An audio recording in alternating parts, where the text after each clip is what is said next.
Menikah adalah nasib, mencintai itu adalah takdir. Kau bisa berencana menikah dengan siapa, tapi kau tak bisa cinta kepada siapa.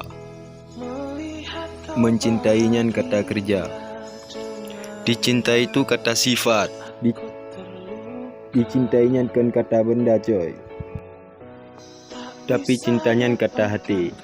Nanya deh yang menikah kan?